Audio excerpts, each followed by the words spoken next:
Congresso Nacional discute as reformas trabalhista e da Previdência em um momento conturbado no país, que enfrenta uma crise política sem refresco e recessão prolongada na economia. As propostas em tramitação têm gerado reações contrárias de partidos de esquerda e de diversos movimentos sociais. Grupos que também foram contra a recente aprovação pela Câmara dos Deputados do projeto que regulamentou a terceirização no país. Conversa conosco sobre essa conjuntura a deputada federal Jo Moraes, do PCdoB. Bem-vinda, deputada. Obrigada. Deputada, a Câmara aprovou na última semana esse polêmico projeto da terceirização que permite a empresas e a administração pública a contratação de terceirizados para qualquer atividade, inclusive para atividade fim, entre outras alterações, sobre a justificativa de que isso vai promover a geração de empregos. Qual que é o impacto desse projeto para os trabalhadores e para a economia na sua avaliação? É muito importante que a gente parta da ideia, Marco Antônio, que nós vivemos um tempo em que o governo toma medidas de exceção. Enfrentamos um golpe, se tirou uma presidente, porque a crise econômica estava impactando o país, levando uma crise fiscal. E nós estamos diante de um governo que está igual biruta de aeroporto, sem rumo, sem alternativas. Temos uma crise fiscal, era preciso responder. O que a gente considerava fundamental? Você cortar alguns gastos, privilégios, e isso é possível tirar, mas você também cortar em quem tem.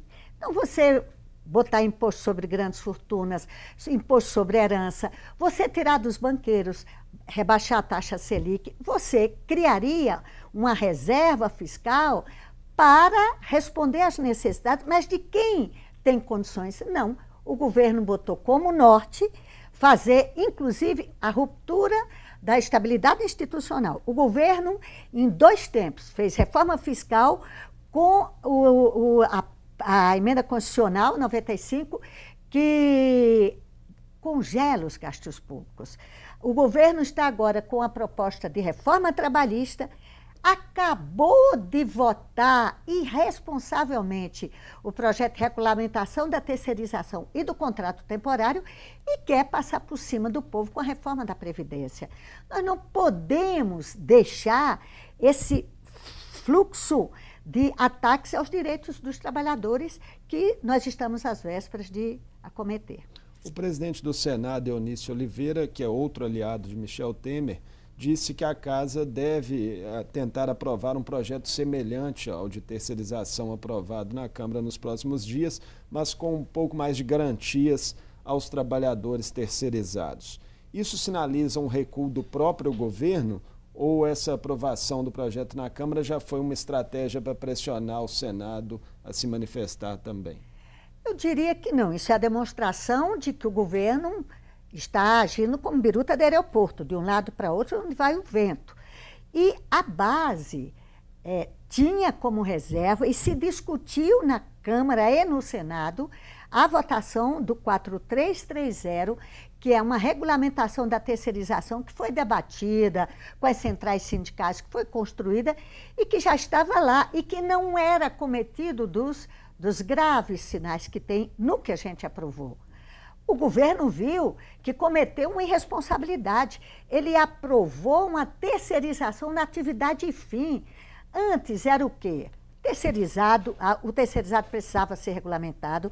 Você fazia nas atividades meios, que era a limpeza, administração, várias questões que dão sustentação à atividade fim. Mas a atividade fim, não. Então, você imaginar que a atividade fim, por exemplo, é realizada no hospital por um médico cirurgião cuja atividade vai estar submetida à terceirização, um grau de instabilidade na estrutura da atividade. Atividade fim liberada para a terceirização vai atingir, inclusive, o serviço público. Por isso que eles estão vendo que você cria, com a aprovação da terceirização na atividade fim, você cria um grau de instabilidade e estão tentando compensar com a aprovação do projeto no Senado, que eu espero que deles sejam retirados as questões mais graves de ameaça aos trabalhadores. Do ponto de vista da oposição, a judicialização desse tema pode vir a ser um único recurso contra essa mudança nas formas de terceirização, ou ainda é possível se estimular movimentos sociais que ajudem a pressionar o governo a rever alguns pontos? Olha, o projeto 4302, que a gente aprovou a semana passada, a gente não, eu votei contra, que a Câmara aprovou, ele está pronto para ser sancionado pelo Michel Temer. A judicialização pode ser um caminho, eu não diria dos partidos de oposição, que nós vamos apoiar, do próprio Ministério Público do Trabalho, que se pronunciou no seu conjunto, tanto o Poder Judiciário do Trabalho como o Ministério Público do Trabalho se pronunciou contrário às medidas, praticamente por unanimidade, esse conjunto de setores, e pode ser um dos instrumentos para barrar essa situação que está aí. Os partidos de oposição, com certeza, estarão juntos. Essa aprovação da terceirização, ela sinalizou em alguma medida que o Congresso deve aprovar também em breve a reforma trabalhista, que também vem sendo muito combatida por sindicatos e centrais, né? A proposta de reforma que está tramitando numa comissão especial da Câmara. Eu diria que nós começamos a viver um momento em que a sociedade está vendo a gravidade dessas medidas. Aparentemente, havia uma expectativa, mas esse discurso de que vai gerar emprego não existe. Ao contrário, vai fragilizar toda a estrutura da produção. Você imagina que numa empresa, numa indústria, num órgão público, você tem metas, você tem que ter planejamento, estabelecer um ritmo de trabalho que leve ao crescimento, estabelecer produtividade até a participação nos lucros da empresa por produtividade. Isso é uma das conquistas que se estabeleceu. Agora não, você pode contratar e ampliar até 9 meses, 9 meses tira aquele trabalhador ou ele é contratado por outra empresa, sem ritmo, sem estabilidade na produção, se desorganiza. Eu considero que nós estamos já a caminho, é possível de se chegar à aprovação da reforma trabalhista na comissão, mas já estamos a caminho dos deputados perceberem que, olha, estamos avançando muito. O próximo ano será um ano eleitoral. Este ano, na votação dessa terceirização da semana passada, de parte do projeto, o governo não teve o apoio que teria. A parte significativa... Foram aproximadamente 40 votos, né, a vitória. Se você vira 22, o governo já perdeu. A diferença foi perto de 40 votos, mas se você vira 22, de lá o governo já perdeu e não teria condições nenhuma de chegar a 308. Ele teve 238. Para chegar a 308, que é o mínimo constitucional para a Previdência, para a reforma trabalhista, é possível de avançar um pouco mais, que ele tem que ter, no mínimo, 257 votos, né? Mas para a Previdência não é possível. Eu acho que a sociedade começa a perceber que essas medidas insanas, loucas, irresponsáveis, podem desconstruir e ampliar o desemprego que está gravíssimo, os baixos salários que estão gravíssimos, acrescido de crises como essa crise da carne, que pode levar a uma situação social muito dramática. Na última sexta-feira estiveram aqui na Assembleia de Minas alguns deputados federais que inclusive integram a comissão especial lá da Câmara que discute a reforma trabalhista. Eles alertaram que o projeto tramita nessa comissão atualmente em caráter terminativo. Tem sido feito movimentos no sentido de que esse projeto tenha que passar pelo plenário da Casa, onde a sua aprovação seria mais dificultada? Nós temos um instrumento regimental. Mesmo quando o projeto pode ser votado de forma terminativa nas comissões, existe um recurso regimental que 1/5 dos deputados assinando requer para que vá ao plenário. Com certeza nós não vamos deixar que ele seja terminativo na comissão. Deputada, o governo Temer vem tendo aí bastante trabalho com as denúncias que muitos de seus membros enfrentam, mas em menos de 6 meses tem conseguido algumas aprovações importantes no Congresso. Aprovou a PEC do teto dos gastos, que irá reduzir recursos para saúde e educação, aprovou a reforma do ensino médio e também a terceirização. Mesmo em crise, num cenário com a economia em recessão, essas propostas têm avançado. O que explica esse relativo sucesso parlamentar do governo Temer até aqui? Eu diria que o Congresso, que atentou contra o Estado Democrático de Direito, tirando uma presidente sem nenhum crime de responsabilidade, até hoje não foi provado nada. Este mesmo Congresso, para não se desmoralizar, essa maioria, ele tentou responder e aprovar algumas medidas que justificassem como é que eu tiro uma presidente e não vou fazer nada para enfrentar a crise. Isso respondeu. Agora começa a cair a votação, os votos favoráveis a essas medidas. Praticamente o governo Temer tomou e conseguiu aprovar umas 12 medidas que alteram profundamente várias questões relativas, inclusive à economia nacional, à indústria local, com alterações na exploração do pré-sal, um conjunto de medidas. Este Congresso começa a perceber que, olha, nós votamos numa presidente aparentemente para combater a corrupção, e a corrupção surge no centro do governo, que representa esse Congresso. Esse Congresso votou para tentar enfrentar o ajuste fiscal, e o país está cada vez se envolvendo em crises, a mais recente e a mais dramática, que é a crise da carne, que uma irresponsável investigação, sem levar até o fim o controle, levou a que a gente tivesse um prejuízo diário de 63 bilhões de reais das exportações de carne, levando a um grau de desemprego absoluto nessa cadeia produtiva da carne.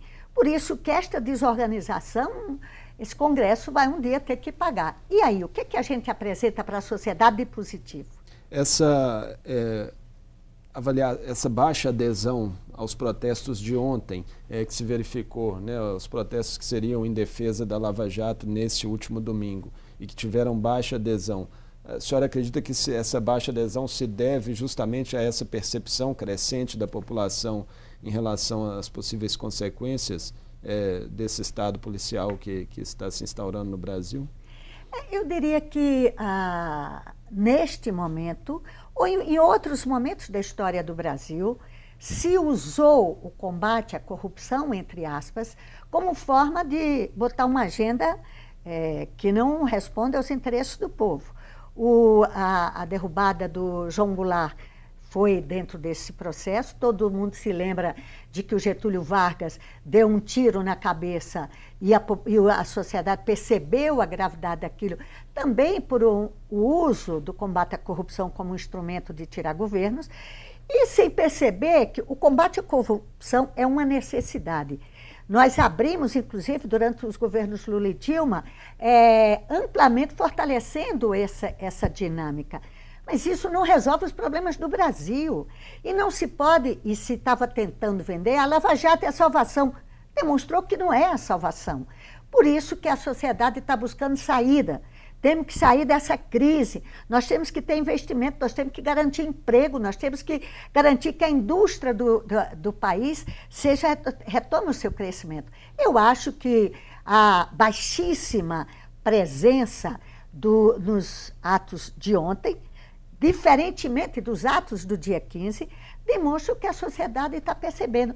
Me venderam um engodo e eu não vou para as ruas defender um engodo. Agora, será que a Lava Jato não vai recuperar fôlego a partir da divulgação completa pelo STF das delações premiadas, sobretudo da Odebrecht? Muita gente em Brasília especula que essas delações terão um efeito bombástico sobre boa parte da classe política do país e sobre o próprio governo Temer. Olha, problema central é que o combate à corrupção tem que ser feito, o combate ao crime tem que ser feito.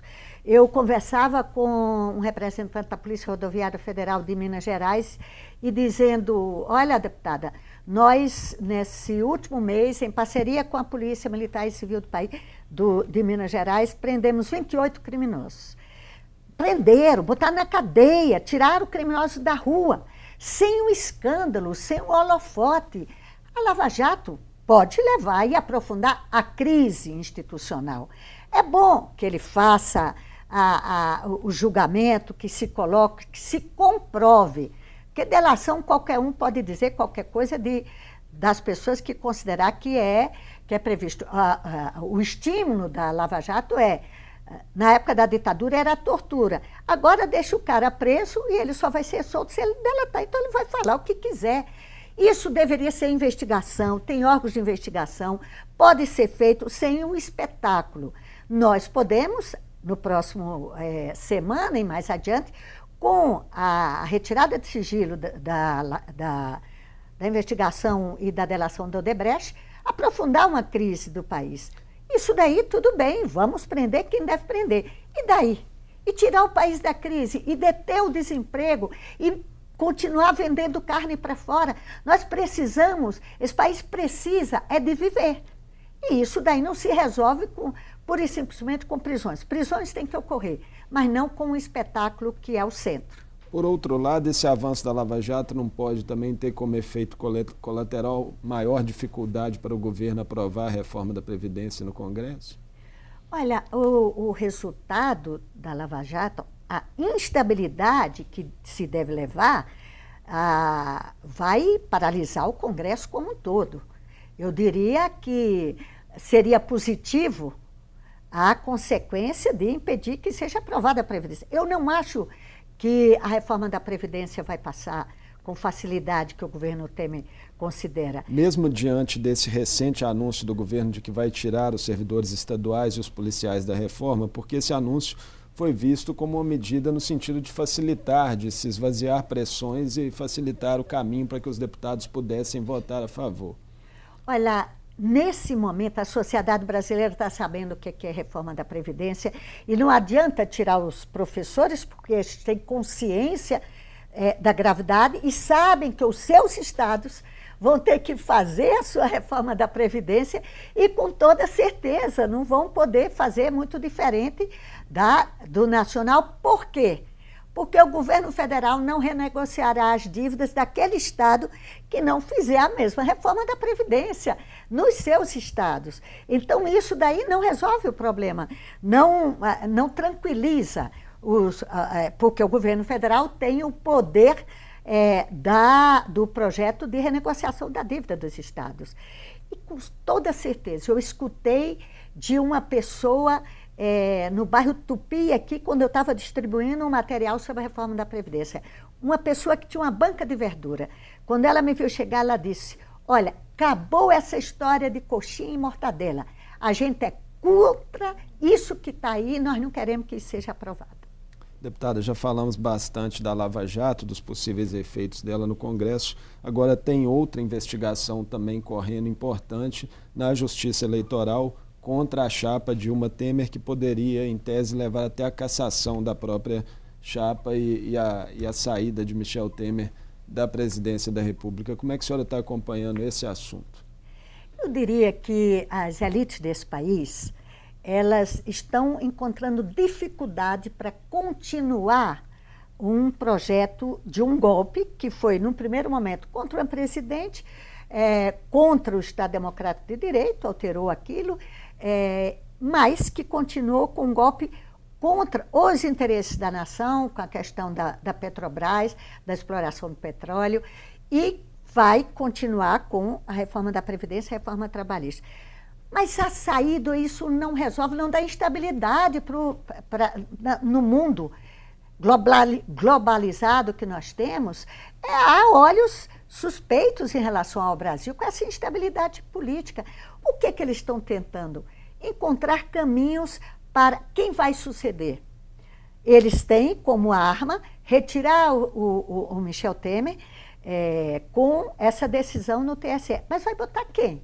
vai eleger de forma indireta com esse Congresso? Tem. Seria uma eleição indireta, é bom frisar isso. Né? Isso que é a irresponsabilidade do trato político desse coisa. A Constituição indica, se o Michel Temer sai agora, o vice, haverá uma eleição indireta. Me diga que nome neste país conseguirá ser eleito neste Congresso, que está tirando direitos, que tem, grande parte deles, interesses de ocupar espaços no governo federal, e que pacto será feito para botar alguém para terminar um ano com a crise que está aí. É mais um componente da instabilidade política. Nós precisamos discutir um projeto para o Brasil, o que é que nós vamos fazer para tirar esse país da crise, e vamos acessar o voto popular, que é o único instrumento que pode dar legitimidade ao governo. 2018 já está quase aí e os partidos e parlamentares já discutem o que fazer em relação às eleições. Provavelmente com a proibição do financiamento privado de campanhas, está se discutindo a adoção de um sistema de lista fechada. A senhora é a favor? Olha, a reforma política está na ordem do dia. Há mais tempo. Mas essa reforma política teria que ser uma reforma que garantisse a democracia, não que garantisse o monopólio dos grandes partidos. Porque os responsáveis por essas crises que existem aí não são os pequenos partidos. Os pequenos partidos surgem das brigas internas dos grandes partidos, aí se dividem e vão constituir isso. Qual o problema hoje desta reforma política? É que esta reforma política está contaminada com os efeitos da Lava Jato. Por exemplo, não tem financiamento privado. Se discute qual é a forma. Há uma possibilidade de fazer financiamento público desde que os partidos tenham lista fechada, lista pré-ordenada. Então, esse é o caminho. Poderia ser também um fundo eleitoral, que aí garantiria minimamente a democracia interna nos partidos. Mas, com a contaminação dos efeitos da Lava Jato, o que é que se tem com lista fechada? O meu partido sempre defendeu lista fechada para o reforço do conteúdo programático dos partidos políticos. Agora, alguns setores estão defendendo lista fechada, é que o voto não vai ser o voto no deputado tal que foi atingido pelo processo tal ou por uma delação tal. Vai ser pelo número do partido. E isso livra a cara de um conjunto de políticos que estariam contaminados com essas delações. Então, o voto em lista, que poderia ser um processo de reforço dos partidos políticos, passa a ser também um instrumento de escapatória da situação de delação que os políticos estão contaminados. E a senhora acredita que vai ser esse mesmo caminho que o Congresso deve adotar? Aprovar o voto em lista fechada? Olha, hoje, neste exato momento, há uma completa insegurança do que vai ser aprovado. O Senado Federal tinha um projeto de reforma política que não indicava lista fechada, discutia o voto distrital misto, que é uma parte de votar em deputados, outra parte de votar majoritariamente num campo, por exemplo, na região da Grande BH, na região da Zona da Mata. Isso daí era o que estava sendo proposto, exigindo-se uma votação mínima, que é a cláusula, para os partidos se manterem. Hoje nós não sabemos se vai ser isso, porque essa contaminação e a articulação de cima dos grandes partidos, junto inclusive com membros do Tribunal Superior Eleitoral, estão conduzindo para outros caminhos que não a reforma que vinha do Senado. Por isso que estamos a 6 meses do prazo final com um grau de instabilidade muito grande. Deputada Jo Moraes, foi um prazer recebê-la mais uma vez aqui no Mundo Político. Muito obrigado por sua participação conosco. Obrigada. Queria dizer aqui que eu gostei muito do novo cenário do Mundo Político. Tive um problema, que predomina a cor azul e eu sou atleticana. Então, eu cumprimento os cruzeirenses, mas dou meu abraço especial aos vitoriosos da última disputa do Galo. Eu conversei com a deputada federal Jo Moraes, do PCdoB. Nosso assunto principal foi o rumo das reformas trabalhista e previdenciária na Câmara e as estratégias da oposição ao governo Temer em relação a esses temas. O Mundo Político fica por aqui. Obrigado por nos acompanhar e até o próximo programa.